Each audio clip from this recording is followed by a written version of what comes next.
a gente dar início. Então vamos elevar o pensamento. Bom dia a todos. Vamos fechar os nossos olhos e elevar nosso pensamento, nosso sentimento na sintonia dos espíritos amigos que aqui estão para nos ajudar, para nos amparar, para nos conduzir. Querido Mestre Jesus, que possamos nos irmanar contigo nesse momento, buscando o que há de divino em nós, o que há de mais elevado, mais profundo e verdadeiro nos nossos pensamentos e sentimentos, atitudes e emoções. Nós pedimos, Senhor, por todos os necessitados que aqui estão. No plano espiritual se aglomeram em torno de nós, suplicando por ajuda, por esclarecimento, por consolo, por alívio. Desgastados que estão, ao encontrarem a vida espiritual, surpreendidos por essa realidade, perambulando, sem ter um pouso fixo, sem ter uma terra firme, e encontram esse oásis de paz, esse recanto de amor que a todos acolhe. Maria de Nazaré abrindo os braços amorosos para todos nós. Por isso, Senhor, nós te agradecemos infinitamente e que possamos aproveitar essa manhã para irradiarmos luz que envolva este bairro, que envolva esta cidade, este país, que envolva o nosso planeta, fazendo a nossa parte, gerando luz, gerando paz, gerando amor, harmonia, com a esperança de um dia vermos o nosso planeta transformado. Muito obrigado por tudo, Senhor. Ser conosco, hoje e sempre. Que assim seja.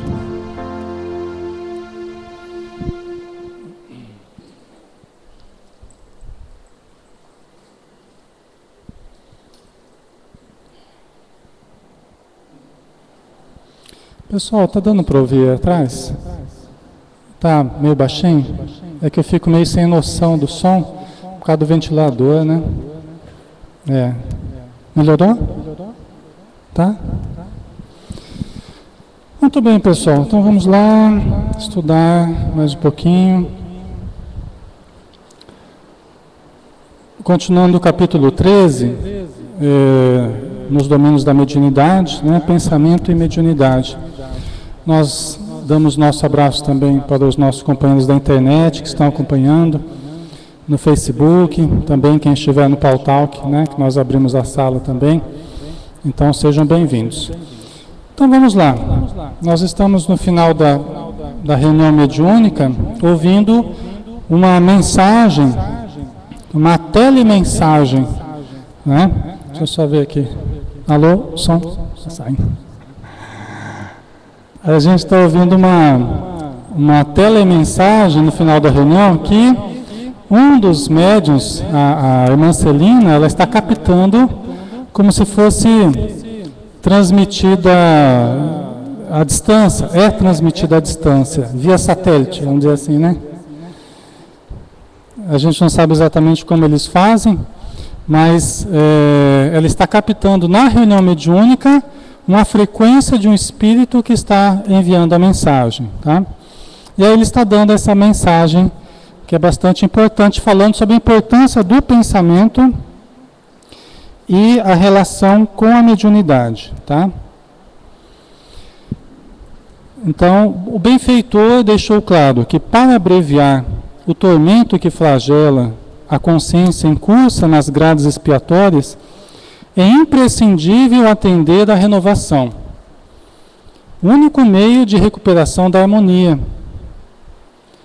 Apegar-se apenas ao rótulo em matéria religiosa, sem qualquer esforço de sublimação interior, é extremamente perigoso para a alma. Então aqui, como ele está falando do pensamento, não há renovação de fato sem a renovação do pensamento.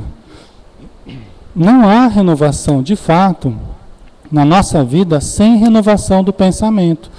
Tem que existir a renovação do pensamento, né?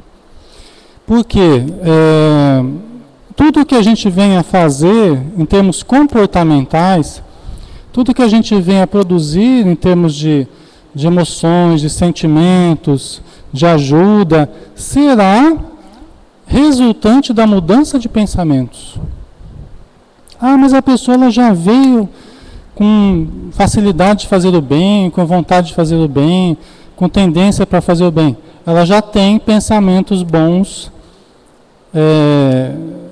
já solidificados, já a sementeira já foi feita. Se não foi no presente, foi no passado. Que ela já mudou pensamentos, mudou conceitos já no passado. Talvez na convivência com alguma pessoa que ensinou para ela, né, na família, a convivência familiar que teve talvez no passado, né, ou mesmo nessa existência, onde a gente vai aprendendo muito com algumas pessoas, né. Então, mas o pensamento ele está na base da vida. Não há mudança de fora sem mudança de dentro. Os conceitos que a gente traz, não nos enganemos, eles produzem em conformidade com a natureza deles. Se a gente traz conceitos equivocados, o comportamento, ele mostrará os conceitos que a gente traz. Eu vejo isso todo dia no meu trabalho. A minha matéria-prima, vamos supor, para ajudar as pessoas, é conceito. São os conceitos que as pessoas trazem. E eu observo que conforme os conceitos que elas trazem, a estrutura de vida é X. Se eu quero mudar para Y, é preciso mudar conceitos. E aí quando você vai mudando conceitos, o sentimento acompanha o conceito, né? Então a gente começa a mudar conceitos, as verdades que a gente tem, aí começa a mudar o modo de sentir. Porque conforme eu vejo, conforme eu entendo, assim eu sinto. Se eu enxergar a vida, por exemplo, pesada, escura, difícil, eu vou passar a sentir a vida de um modo negativo, né? Se eu ver a vida de uma forma boa, positiva, eu vou passar a sentir a vida de um modo positivo, né? Então é muito importante essa renovação, é imprescindível atender à renovação. O único meio de recuperação da harmonia, né? Apegar-se apenas ao rótulo em matéria religiosa, sem qualquer esforço de sublimação interior. Quer dizer, não é uma coisa apenas de eu me vestir de humildade, né? Não é uma roupagem. A Joana de Ângeles fala que as virtudes, a humildade, por exemplo, nunca é uma roupagem exterior. Deve ser uma conquista profunda, advinda da mudança real do nosso pensamento, do nosso sentimento, né? Então, por isso que eu falo, né, que apegar-se apenas ao rótulo em matéria religiosa, sem qualquer esforço de sublimação interior, é extremamente perigoso para a alma, porque gera o comportamento hipócrita, né? A gente gera máscaras que não condizem com a essência, né? Em nossos círculos de trabalho, desse modo, não nos bastará o ato de crer e convencer, asseverou o benfeitor. Ninguém é realmente espírita à altura desse nome, tão só porque haja conseguido a cura de uma escabiose renitente com o amparo de entidades amigas, né? Uma doença, qualquer doença que seja. Ah, me tornei espírita porque eu procurei o centro, tinha uma doença e me curei daquela doença. A gente pode entrar na casa espírita e a casa espírita não entrar na gente. A gente pode entrar no espiritismo e o espiritismo não entrar na gente, né? Porque é fácil a gente adentrar as portas da casa espírita. O difícil é a gente abrir as portas do coração para que o espiritismo adentre. Aí exige muito mais, né? Exige uma renovação de fato, né? Que é uma adesão à proposta de Jesus, à proposta dos espíritos, né? Então, quando a gente chega aqui na casa, nós somos candidatos a beneficiários do que o Espiritismo proporciona. A gente é candidato a receber determinados benefícios. Tá, isso é apenas parte, é apenas o começo. A gente chegar aqui e se candidatar por quê? Porque nem todos conseguem nem mesmo assimilar os benefícios, né? Seja porque ainda chega muito incrédulo, né? Ou porque até não tem merecimento para obter determinada cura, né? Então a gente é candidato a beneficiários do Espiritismo, né? Mas aí essa é a primeira parte. Aí depois nós temos que, tomando de amor ao bem, né? De amor aos conceitos que a gente vai aprendendo, aí a gente começa a retribuir esse amor em forma de trabalho, em forma de ajuda, né? De boa disposição.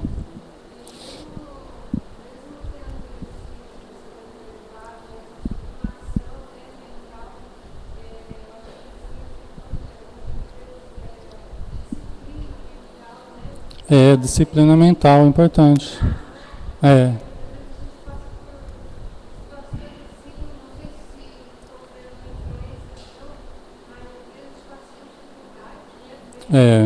Passa. É verdade, tem que haver.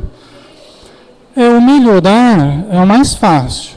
Melhorar, de qualquer problema que a gente está vivendo, é o mais fácil. O mais difícil é se manter bem. É continuar bem. Porque melhorar, a gente começa a usar os recursos que a gente tem, começa a receber ajuda, a gente vai melhorando, os sintomas vão diminuindo. Agora, manter essas conquistas exige uma renovação. Porque senão a gente cai nos mesmos padrões de comportamento de sempre. Então a gente vem aqui, recebe o passe, né? Reflete, respira essa atmosfera boa. Aí quando a gente sai daqui, a gente está de novo em contato com os padrões de comportamento que a gente tem mantido. Aí vem aqueles mesmos erros de sempre que fazem a nossa vibração cair, né? Então, assim, essa mudança que é importante, porque ela que faz a gente continuar bem ao longo do tempo, né? Então, esse é o desafio, né? Então, a pessoa que recebeu um benefício, né? Uma determinada cura, e aí se diz espírita por ter obtido essa cura, né? E se decida por isso a aceitar a intervenção do além-túmulo na sua existência. Né? Então a gente chega à casa espírita com um determinado problema, a gente resolve aceitar a intervenção do além-túmulo na nossa existência. A gente resolve aceitar, tá bom, eu aceito que vocês me ajudem. Eu aceito que os espíritos me ajudem, né? Eu deixo que vocês me ajudem, né? Mas é mais ou menos isso, pessoal, porque tem pessoas que nem isso permitem. Deus me livre esse negócio de casa espírita, de ajuda espiritual. Deus me livre, né? Eu não quero receber ajuda de espírito nenhum, não. Né? Então, de repente, a gente vê uma melhora e fala, agora eu resolvi permitir que o espiritismo me ajude, permitir que os espíritos me ajudem. Já é um passo. Mas vejam que aí eu estou apenas ainda... Eu estou deixando que as pessoas me ajudem. É alguma coisa, né? Mas vejam que ainda é uma situação bastante cômoda da nossa parte, né? E bastante precária ainda, né? Eu estou apenas como beneficiário de uma ajuda que está sendo prodigalizada, né? E ninguém é médium na elevada conceituação do termo somente porque se faça órgão de comunicação entre criaturas visíveis e invisíveis. Né? Assim como a gente não é apenas, a gente não é propriamente espírita só porque a gente resolveu aceitar a ajuda dos espíritos, a gente também não é realmente médium na acepção profunda do termo só porque a gente funciona como telefone da vida material para a vida espiritual ou vice-versa. Né? Então, mais do que sermos médiuns todos somos, todos já o somos, né? Mas mais do que sermos médiuns, é a busca de sermos médiuns espíritas, né? Que é diferente.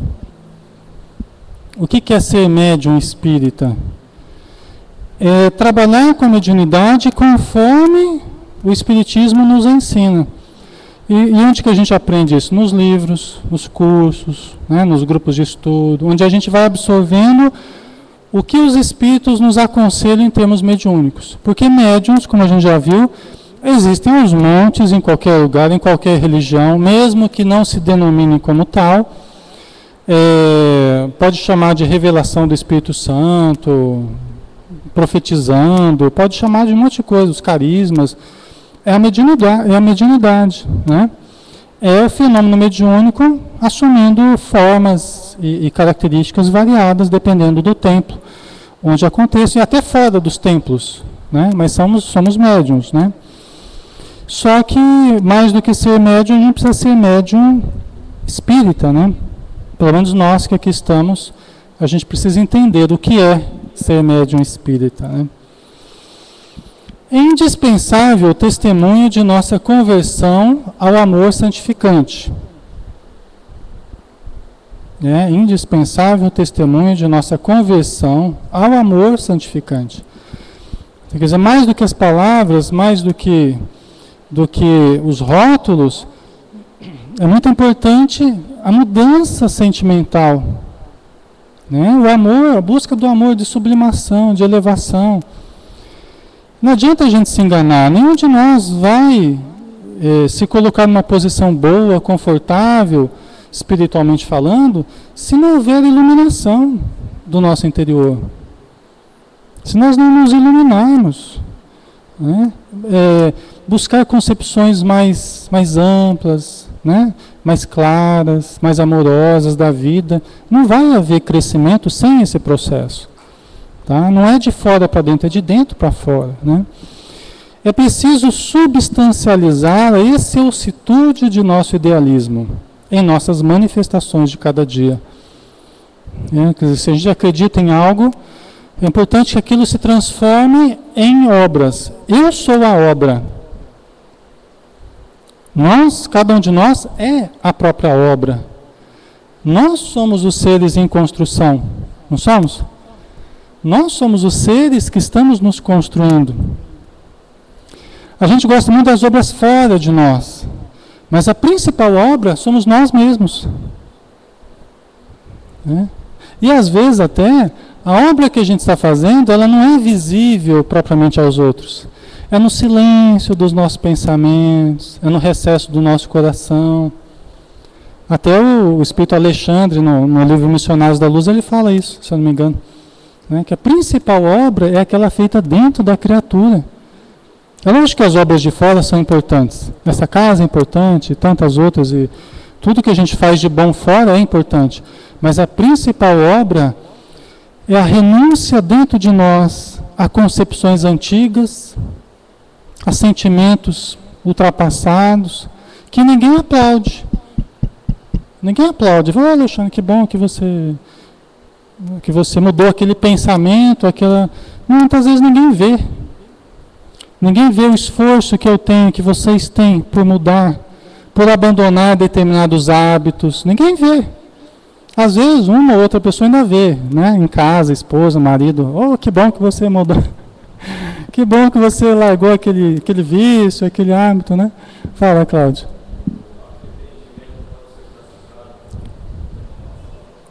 O arrependimento, o Cláudio está perguntando, né? Pode, né? O arrependimento é o primeiro passo, é importantíssimo, né? Que é diferente de culpa, né? Tem muita gente que confunde arrependimento e culpa, né? Nós nos sentimos responsáveis pela nossa vida e nos arrependemos de certas atitudes. Tem gente que fala assim, eu nunca me arrependo de nada. Não sei se é positivo isso, né? Acredito que não. Porque é sinal que a gente não constata o erro, né? E todos nós erramos. Vocês não erram também de vez em quando? Pensei que era só eu que errava. Todos nós erramos, né? Então a gente se arrepender é o primeiro passo, é a constatação do erro, né, Cláudio?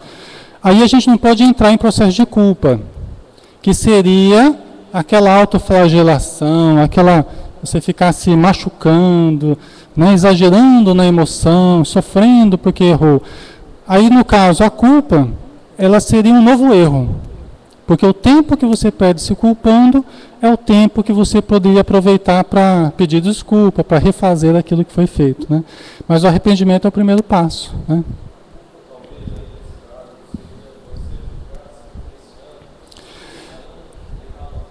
Não, é se policiar, você pode se policiar, e deve se policiar, para não cair no mesmo erro, né?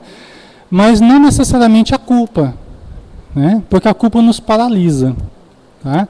É um sofrimento dispensável, vamos dizer assim, que na verdade não... A pessoa que faz essa autoanálise, olha, o que eu errei? Eu errei nisso, nisso, nisso. Quais foram os resultados? Os resultados foram esse e aquele. O que eu devo fazer agora daqui para frente? Bom, daqui para frente eu tenho que agir assim, assim, assim. A pessoa que faz esse trabalho, ela sai da culpa. A culpa, na verdade, ela surge na ausência dessa reflexão. Tá? Só nos machuca, mas não reflete. Por isso que a gente fala que a pessoa a gente fala que a culpa é a vontade de fazer de novo. A manutenção, aí entra no que você falou, porque a manutenção da culpa, se continua a pessoa se culpando, é porque ela está com vontade de fazer de novo. Então, enquanto persiste a não análise, enquanto persiste o desejo de fazer de novo, aí persiste a culpa como uma autopunição persistente. Entendeu? Agora, quando a gente faz a reflexão, detalha o acontecimento, toma uma outra postura, decide por ser feliz, tal, aí você sai da culpa. Tá? A culpa surge justamente na ausência da reflexão. Tá? Em que sentido, Edson?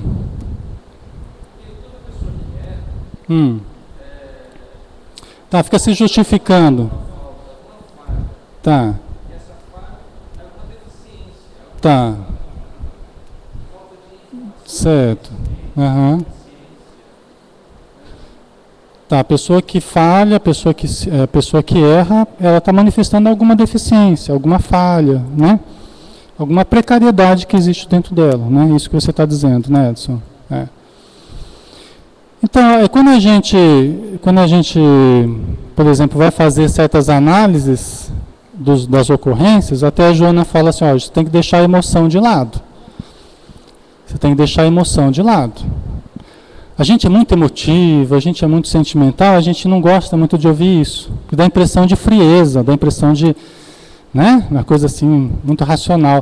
Mas é assim que ela propõe, que nós façamos a análise das ocorrências de um modo racional. Quando entra a emoção, aí a gente começa a se justificar, a gente se coloca na posição de coitadinho, começa a culpar o outro, ou começa a se culpar sem assumir a responsabilidade de fato pela ocorrência, fazendo uma análise honesta e clara, né? A emoção, ela costuma tumultuar as nossas análises, né? Você ia falar, pai?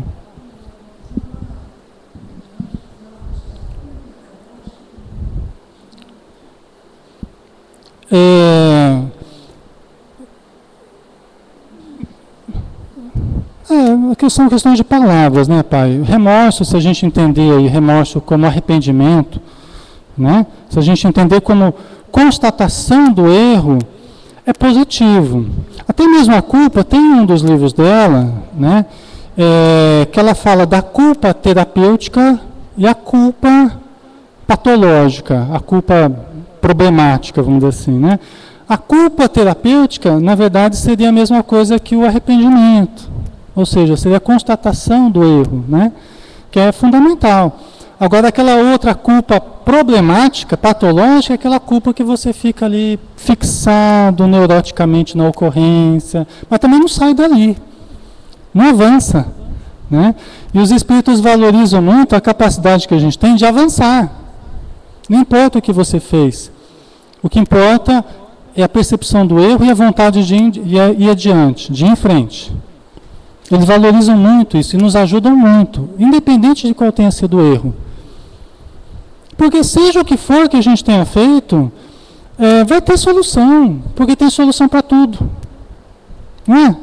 Não tem problema, você, olhando na ótica da eternidade, tudo terá solução. Tudo, absolutamente tudo.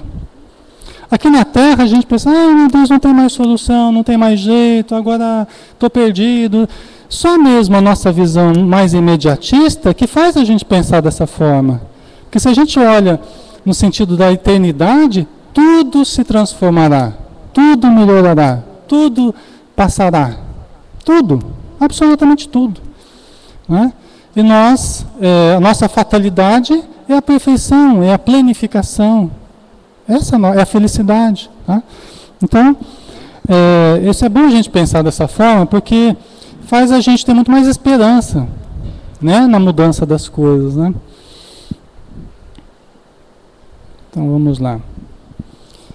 As almas realmente convertidas ao Cristo, afirmou o amigo espiritual, lhe refletem a beleza nos mínimos gestos de cada hora, seja na emissão de uma frase curta,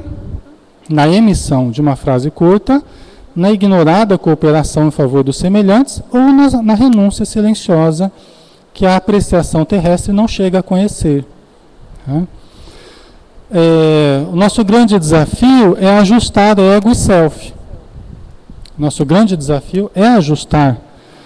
Até Joana de Anjos fala, o que é felicidade na Terra aqui? É o perfeito ajustamento entre o ego e o self. O ego representando o mundo de fora, as necessidades materiais, famílias, pressões sociais, e o self representando o espírito imortal. O idealismo, as buscas profundas. Né? A gente precisa aprender a ajustar uma coisa com a outra. Né? O Cristo, ele foi o protótipo do ser que viveu na sua vida de fora a expressão do self, do eu superior. Em cada ato de Jesus, em cada escolha, em cada palavra, havia chancela, havia a marca do self. Né? Então nós ainda não somos assim. Né? Nós estamos aprendendo a captar os conteúdos do self. Nós estamos aprendendo a captar os conteúdos do espírito. Nós estamos estudando o espírito. Então nós estamos usando o ego para absorver os conteúdos espirituais. Tá? Aí o self ele passa a predominar, devagarzinho ele passa a predominar. Né? A comandar cada atitude de nós. Né? Fala, Maria. Uhum. Se ela não buscar o lado espiritual, ela se enfraquece. Porque a vida material só, o mundo de fora, é impotente para dar a felicidade que nós almejamos. Até a Joana de Anjos chega a dizer que se nós não tivermos objetivos metafísicos, nós não conseguimos a realização nessa vida. Por quê? Porque a gente busca as coisas materiais, busca essa vida horizontal, sem a vertical do espírito. E a gente cai num imenso vazio. Seja o que for, seja a área que for, a gente cai num imenso vazio. Seja a riqueza, seja a beleza, o sexo, o lazer, seja o que for, chega uma hora que aquilo parece que falta um sabor diferente. Um sabor de eternidade, uma leveza, que a gente só sente estudando essas coisas aqui. Vocês não sentem isso? Quando vocês pegam um livro gostoso, lá, né? Pega um livro gostoso, aí você viaja, parece que você sente aquela energia gostosa, que dá sentido a tudo. Né? Gerando um bom relacionamento com as pessoas. Não é ruim quando a gente briga com alguém. Né? Parece que a vida perde o sentido, não parece? Por quê? Porque o maior sentido da vida é relacionamento, é boa convivência. Parece que quando surge um problema assim de relacionamento, parece que tisna a nossa felicidade, né? Já dá aquela caída assim, né? Então, aprender a viver conforme as necessidades profundas e não apenas a superfície, esse é um grande objetivo, né? A gente fica muito nas ilusões, né? Fala, Edson. Superego é uma parte inferior do ego. Superego, na psicanálise, ele é tido assim como a presença dos pais dentro de nós. Tá? Não é inferior porque é a presença dos pais, não, né? Não é desmerecendo os pais, não. Mas é aquela cobrança interna.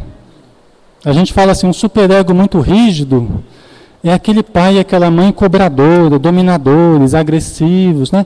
Que se fixaram muito fortemente na nossa mente. Tá? E aí até quando eles não estão mais, a gente fica sempre muito enquadrado, a gente sempre fica muito como se alguém estivesse sempre cobrando a gente, não faz isso, isso é errado, isso não sei o quê, né? A pessoa fica com um superego muito rígido, né? Muito princípio de realidade, pouco princípio de prazer, de autossatisfação, porque tudo é proibido. Tem mães, por exemplo, que tudo é proibido, tudo faz mal, tudo vai sujar, tudo é perigoso, tudo fica castrando o tempo todo, né? Então, as inseguranças dos pais acabam projetando sobre os filhos medos em tudo, insegurança em tudo, né? E isso faz com que os filhos cresçam com essa imagem paterna, fixada, materna, paterna, influenciando a vida inteira. Por isso que o processo terapêutico, psicoterápico, vamos dizer assim, já que a gente falou disso, é buscar quem eu sou, para que eu seja mais quem eu sou e menos o outro. Eu me autodescubro quem eu sou, o que eu gosto, o que eu quero, o que eu penso, né? Como eu sinto e não como os meus pais ou as outras figuras de autoridade na minha vida me ensinaram, sentiam, queriam, desejavam. Vocês entendem, pessoal? Então eu vou sendo menos o outro e mais eu mesmo. Vou me autodescobrindo, tá? É essencial isso para a gente ser feliz. Porque enquanto a gente ainda está submetido ao que o outro queria, o que o outro mandava, o que o outro... eu não sou movido pelo meu desejo. Então não há crescimento interior, tá? Não há evolução, certo? Tem gente que fala assim, passei a vida inteira fazendo a vontade dos outros, agora eu vou me... não é? Chuta o pau da barraca, como a gente fala, né?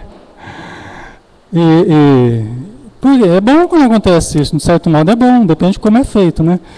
Mas é bom porque é sinal que a pessoa está buscando se autorrealizar, né? Isso é imprescindível, né? Tá. Nossos pensamentos geram nossos atos, e nossos atos geram pensamentos nos outros. Interessante, né? Nossos pensamentos são as sementes dos nossos atos, geram os nossos atos. E os nossos atos geram pensamentos nos outros, que depois vão se refletir sobre nós também. Por isso que a gente colhe o resultado, o retorno dos nossos pensamentos, dos nossos atos, refletido nas pessoas que estão ao nosso redor. E isso vai provocar novos pensamentos em nós, e novos atos, e assim por diante, né?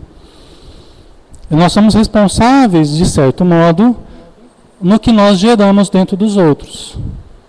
Até certo modo. Eu não sou absolutamente responsável pelo que o outro pensa. Mas eu influencio nesse pensamento, concorda? Na família, nós nos influenciamos mutuamente, né? Então nós somos, de certo modo, responsáveis pelos pensamentos que geramos nos outros. Se vocês vão sair daqui hoje com concepções melhores ou piores, eu tenho responsabilidade sobre isso. Agora, eu não tenho absoluta responsabilidade no modo como vocês estão entendendo o que eu estou falando. Vocês percebem? Porque às vezes a gente pode falar uma coisa legal, mas ser entendida de uma forma totalmente diferente, né? Então, tem essa questão aí, né? Convicção de imortalidade sem altura de espírito que lhe corresponda será projeção de luz no deserto. Convicção de imortalidade sem altura de espírito que lhe corresponda será projeção de luz no deserto, né? Que é uma coisa muito boa, luz, só que no deserto não está lá uma coisa improdutiva, está lá, né? Sem nada, vazio, né? Mediação entre dois planos diferentes, sem elevação de nível moral, é estagnação na inutilidade. Então, como ele está falando de mediunidade e pensamento, o intercâmbio mediúnico sem elevação de nível moral é estagnação na inutilidade. Tá? Então, na verdade, não se está fazendo algo real, produtivo, positivo. Por isso que não adianta só a gente vir a fazer parte, por exemplo, de uma reunião mediúnica. É preciso também que nós retiremos dessa reunião mediúnica o que tem de melhor. É preciso que nós nos preparamos para a reunião mediúnica com o que nós temos de melhor. Porque as coisas têm o valor que a gente dá a elas. Elas têm um valor intrínseco. Elas têm um valor intrínseco. Todos nós temos um valor intrínseco. Todas as coisas têm um valor intrínseco. Agora, para mim, aquilo vai ter o valor que eu conferir. Né? Então, a prática mediúnica, a reunião mediúnica, o intercâmbio mediúnico, terá para mim o valor que eu dou a isso. Se eu tratar como uma coisa de menos importância, é isso que vai ser para mim. Se eu tratar como uma coisa só de curiosidade, uma coisa banal, uma coisa, o fenômeno, é isso que vai ser para mim. Eu não vou retirar mais o que tem de profundo, né, na reunião mediúnica, no contato com o além. Tá? Então isso é muito importante, sempre, em tudo na verdade, né? Em tudo, em todas as coisas que a gente for fazer, depende muito do que você busca naquilo. E aí você vai retirar algo mais profundo ou não, né? O pensamento é tão significativo na mediunidade quanto o leito é importante para o rio. Né? As extremidades do rio lá, por onde passa as águas. Né? Quer dizer, o pensamento é tão significativo na mediunidade quanto o leito é importante para o rio. Ponde as águas puras sobre o leito de lama pútrida, e não tereis senão a escura corrente da viciação. Tá? Então você pega um leito que está sujo, pútrido, tá? Mesmo que passem águas límpidas, a gente terá resultado final uma expressão negativa. Né? Assim é a mediunidade. Assim é a mediunidade. A gente recebe a água pura que os espíritos enviam, mas se nós não prepararmos o vaso interior, eliminando as nossas impurezas, essa água pura vem e passa por nós e na verdade se contamina com as nossas dificuldades, né? Eu acho que há todo um processo de aprendizado, de desenvolvimento, de aperfeiçoamento. Os espíritos sabem disso. A gente é que nem aqueles canos velhos, né? Daquelas casas antigas, tal, que para fazer a água passar ali por aqueles encanamentos, vai tirando aquelas tranqueiraiadas todas que estão dentro, né? Até limpar o encanamento e poder sair a água do jeito que chegou, né? A gente é mais ou menos assim, nós somos esses encanamentos velhos aí, que a gente vai recebendo mesmo essa água pura e vai passando e vai limpando, devagarzinho, com a nossa boa vontade, né? Mas não deixamos de ser, né? Então, na sequência, o benfeitor advertiu que não basta ao médium deter-se no simples intercâmbio. Tem muita gente estabelecendo intercâmbio, mas muitas pessoas encontrando desequilíbrio no intercâmbio. Tanto aqueles que buscam médiuns, quanto médiuns que recebem pessoas, né, e atendem e dão orientações, e que, na verdade, dependendo do proceder do médium, você vai gerar mais desequilíbrio do que vai auxiliar no equilíbrio. Né? A gente vê vários casos desses que a gente está falando no livro Os Mensageiros. Né? Logo no início do livro, o segundo livro do André Luiz, tem ali vários casos de problemas relacionados à mediunidade. Vários casos de pessoas que faliram na mediunidade e que lá no plano espiritual estão reavaliando posturas. Né? Então, é uma ciência que a gente tem que aprender. Nós não podemos ser superficiais, né? Ser-lhe-á indispensável a consagração de suas forças às mais altas formas de vida, buscando na educação de si mesmo e no serviço desinteressado a favor do próximo, o material de pavimentação de sua própria senda. Por exemplo, eu acho super legal vocês estarem aqui estudando. Eu acho assim, extremamente importante. Eu acho assim, é algo que não tem um preço. A gente está junto aqui estudando o que os espíritos trazem. Né? Por quê? Por exemplo, eu comecei na reunião mediúnica com 17 anos, mais ou menos. Meu pai tem contato com a reunião mediúnica a vida inteira aí, né, pai? A gente já trabalhou junto décadas aí, né? E a gente está a cada reunião mediúnica aprendendo coisa nova, não está, pai? Cada reunião mediúnica é uma história diferente, é uma situação diferente. São coisas que às vezes a gente nunca viu e a gente aprende algo novo. Quando pega um livro para estudar, a gente está sempre revendo algo novo.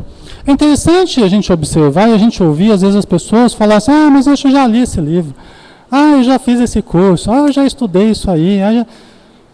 Eu fico pensando comigo assim, puxa vida, né? Ou eu que estou muito tapado, vamos dizer assim, né? Ou a pessoa não está sabendo avaliar, na verdade, as oportunidades que tem de aprofundar um pouco mais, não é? De se enriquecer um pouco mais de informação. Será que a gente já sabe tudo? Difícil, né? Difícil, cada dia a gente está aprendendo, a gente está fazendo conexões diferentes, com outras visões, né? Então, eu acho que isso surge muito mais como uma expressão de comodidade, de acomodação, de preguiça, né? Que nos cabe superar, se nós queremos ser bons naquilo que a gente está fazendo. A gente tem que vencer essas dificuldades, né? Porque senão a gente vai estagnando, os outros vão avançando e a gente vai estagnando. Daqui a pouco começa a perder sintonia. Daqui a pouco não tem pontos de contato, não estuda junto, não convive, não conversa. Daqui a pouco começa a perder sintonia. No grupo mesmo, no grupo mediúnico começa a perder sintonia. Aí daqui a pouco a pessoa está abandonando o grupo, ninguém sabe por quê, mas está faltando sintonia. Tem que haver uma certa homogeneidade, né? Então é muito importante momentos como esse, né? Se for pela internet também, é muito produtivo o estudo pela internet. Às vezes eu não consigo vir no centro, mas eu consigo participar lá 2, 3 vezes por semana, eu estou lá estudando pela internet. Ou eu não consigo estudar nos horários, mas eu pego os vídeos lá e assisto dos estudos, acompanho, eu sei como é que está, eu sei onde está. Então isso tudo é fator de sintonia, é fator de boa vontade, de interesse, né? E leva a desenvolvimento, né? Então eu acho muito legal, né? A gente poder aproveitar essa oportunidade que a gente tem, né?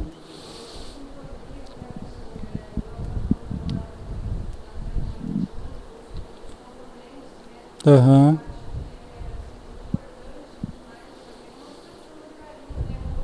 Sim, sim. O afeto, né? É tudo, né, Inês? Confiança mútua, afeto, né? Carinho, vontade de ajudar um ao outro. Isso é tudo na reunião mediúnica, já que a gente está falando de mediunidade, né? Mas na nossa convivência também, isso é tudo, né? É muito importante isso. Então vamos lá. Insistindo na importância da renovação da própria criatura, o benfeitor foi enfático. Não basta ver, ouvir ou incorporar espíritos desencarnados, para que alguém seja conduzido à respeitabilidade. Quer dizer, não basta a gente ver, ouvir ou incorporar, para a gente ser tido em alta conta como médium, né, que está trabalhando. Isso só não basta, né? A tarefa para crescer exige trabalhadores que se dediquem à elevação de si mesmos. Não há frutos na árvore nascente. Tá? Então a gente precisa, nós somos essa árvore que está se desenvolvendo, começando a dar frutos, nós somos essas árvores, né? Então os espíritos sabem que nós não somos prontos, acabados, perfeitos, não somos, estamos longe, muito longe disso, né? Mas é preciso o interesse em crescer, em desenvolver-se e dar frutos, né? E isso é a elevação de nós mesmos. Gente, não adianta a gente só chegar a incorporar 5, 10 espíritos numa reunião, isso não acontece, tá? Mas mesmo se acontecesse, isso não indicaria que o médium é bom, que o médium é forte, né? Que o médium está sendo produtivo, não significa. Você pode dar comunicação de 10 espíritos numa reunião e sair da reunião tão ou pior do que antes. Por quê? Porque a gente servir de intermediário para os espíritos não significa que nós estamos propriamente evoluindo. Vamos ver se a nossa atitude no dia a dia está melhorando, se nós estamos aprendendo com os exemplos que os espíritos nos trazem. Tem muita gente que pergunta assim, Alexandre, mas peraí, Deixa eu entender. Se os espíritos amigos, eles têm como socorrer os necessitados no plano espiritual. Então eles não precisam dos encarnados, é isso? Eu falo assim, de certa forma sim, de certa forma. Tem muitos espíritos que podem ser socorridos sem a ajuda do plano material, sem a ajuda de nós, médiuns, doutrinadores. Alguns casos específicos não prescindem da ajuda dos encarnados. É muito importante. Até porque o espírito está tão materializado, ele não tem condição de receber ajuda da espiritualidade. Ele precisa de alguém encarnado para falar certas coisas, para que ele possa refletir. Mas tem muitos casos que não há essa necessidade. Por que as reuniões mediúnicas? Né?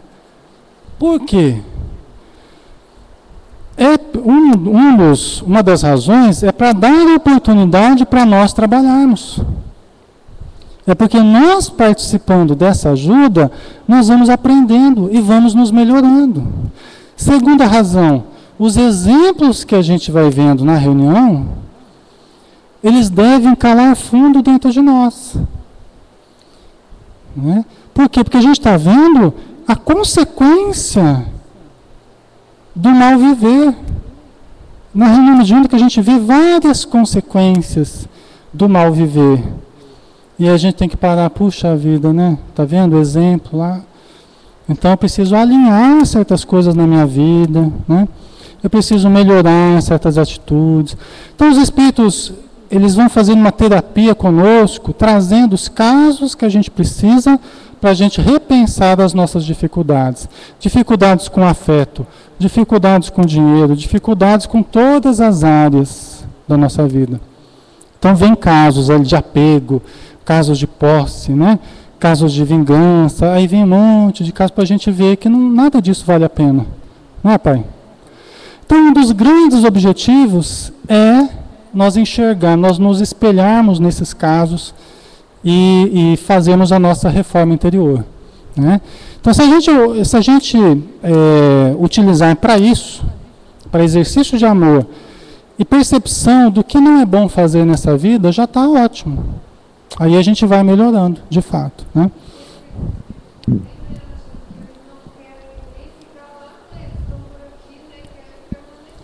Querem permanecer presos à matéria, né, Inês? Então, o apego à matéria, né?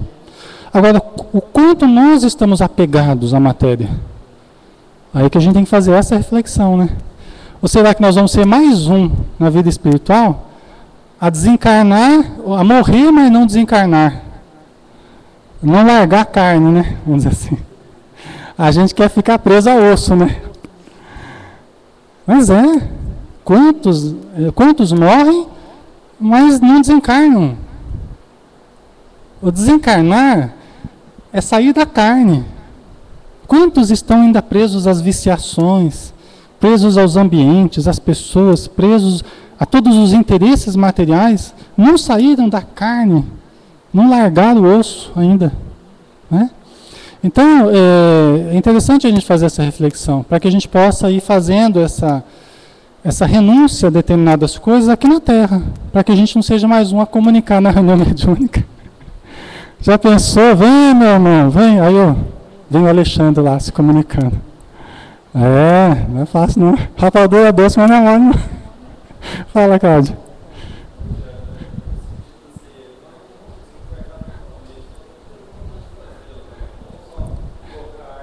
Vai tocar harpa no plano espiritual, Cláudio? Vai treinando aqui, então. Ai.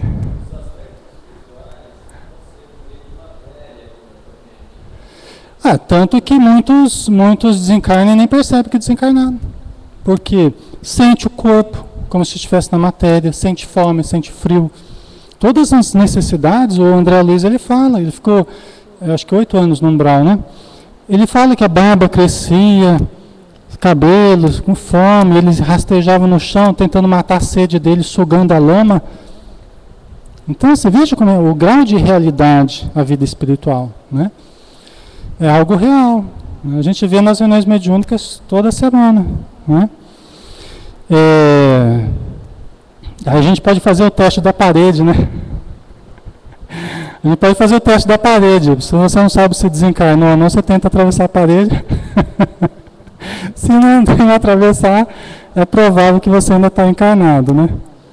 Nem de todo provável, porque às vezes o espírito ele acha que está encarnado, ele está tão materializado que ele não consegue nem atravessar a parede, sabia? Ele acaba usando as portas como nós usamos. Né? Interessante, né? Oi?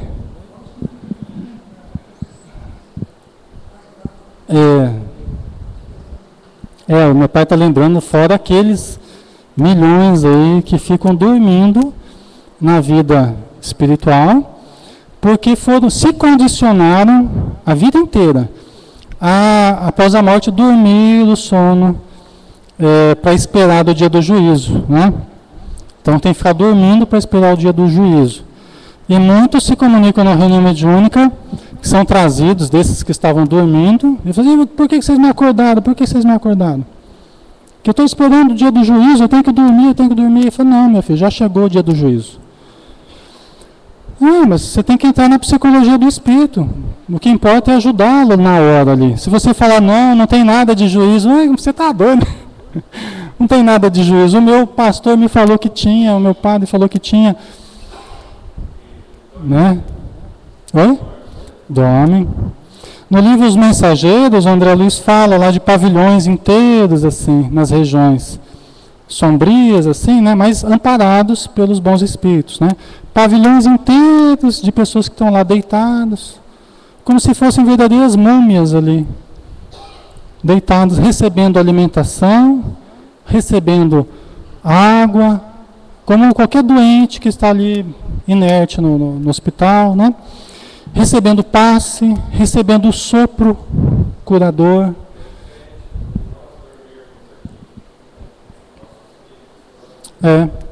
Aí é o sono mesmo do espírito. É o sono, por isso que estudar isso, esse tipo de conteúdo, é ginástica da fé.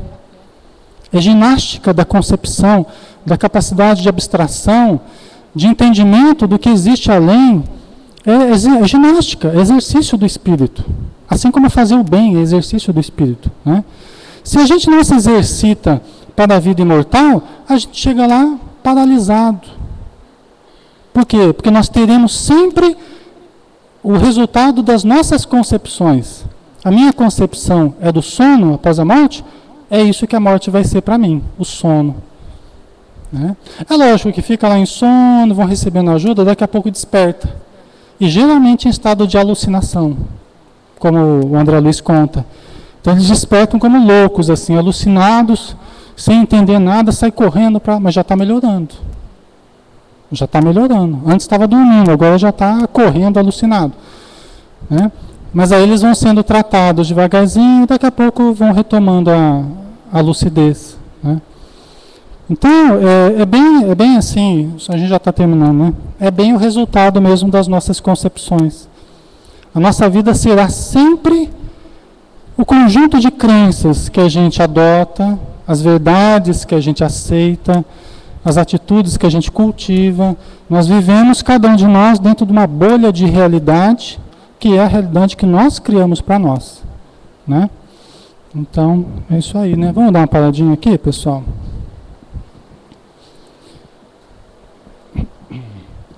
Nós vamos, então, passar a segunda parte, né?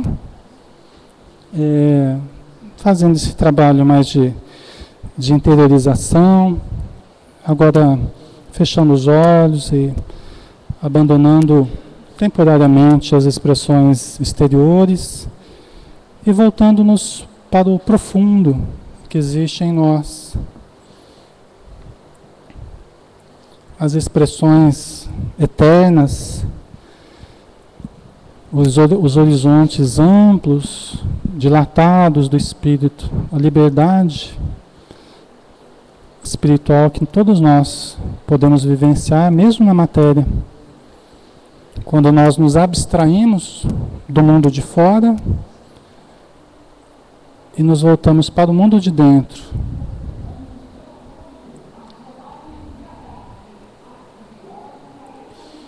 Então vamos com os olhos fechados, respiramos com tranquilidade. É muito importante percebermos a respiração, geralmente muito rápida e muito curta, produzindo ansiedade, desassossego, inquietude. E vamos fazendo uma respiração mais profunda, mais lenta, sentindo o nosso corpo. É muito importante estarmos bem ajustados ao nosso corpo, espírito, matéria, muito harmonizados. As vibrações percorrendo todas as partes do nosso organismo. As energias que vêm do espírito, da nossa realidade espiritual, que passa pelo perispírito e chega até as células físicas. Então vamos respirando, relaxando o corpo, sentindo as ondas de bem-estar, uma ligeira excitação, um arrepio, uma sensação agradável de leveza, percorrendo o nosso organismo. São ondas eletromagnéticas, são impulsos nervosos, são ondas de paz que vão nos envolvendo. Vamos relaxando todo o corpo e ao mesmo tempo visualizando o lindo halo de luz ao nosso redor. Todos nós temos uma psicosfera, um ambiente vibratório que nos é próprio, que nos é particular. Então imagine o seu ambiente vibratório. Imagine que ele está radiante, bonito, harmonioso, límpido, cristalino, com expressões de cores harmônicas, bonitas. Um lindo halo de luz ao redor do seu corpo. Você pode até sentir essas energias se expandindo, como se você estivesse crescendo, sentindo-se mais leve, mais livre. Imagine-se numa região de beleza, de harmonia. Crie um quadro da natureza como você mais gosta, com as cores e com os detalhes que você mais aprecia, que produzem sentimentos em você, que produzem emoções específicas, positivas, lembranças agradáveis. Você tem um potencial divino criador em você. Então você pode utilizar a matéria mental e dar forma ao seu pensamento. Imaginando você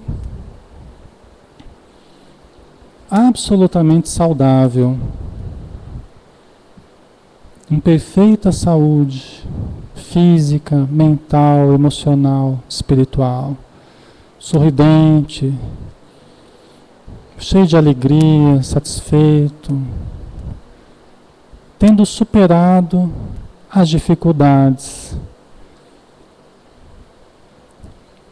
Projete-se no futuro e traga o futuro para o presente. Visualize isso no aqui e no agora, como sendo a realidade que você deseja.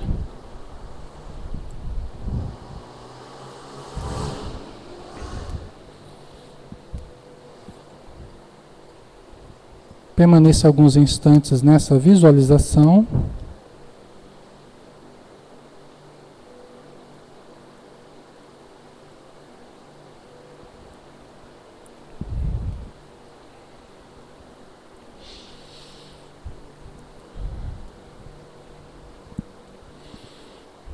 Coloque sentimento, coloque emoção nisso que você está criando. E a certeza incondicional nessa realidade que você está criando, a realidade mental que produz a realidade material. E nós agradecemos a Jesus pela bênção dessa oportunidade, por já estarmos recebendo e materializando em nós e em torno de nós o objeto do nosso pensamento.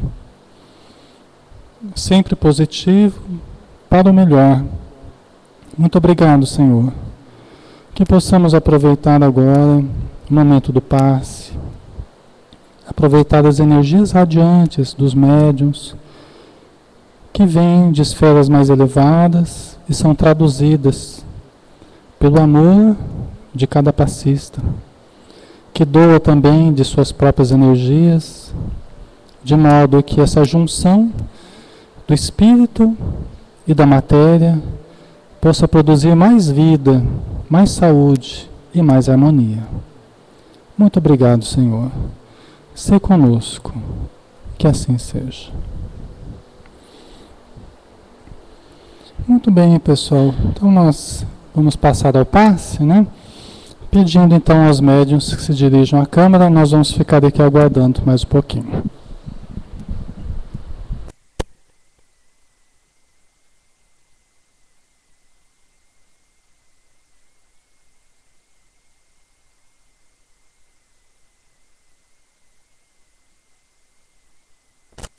Nós nos despedimos dos nossos irmãos na internet, deixando aqui o nosso abraço, os companheiros que estão no Facebook. Que Jesus abençoe a todos. Muita paz.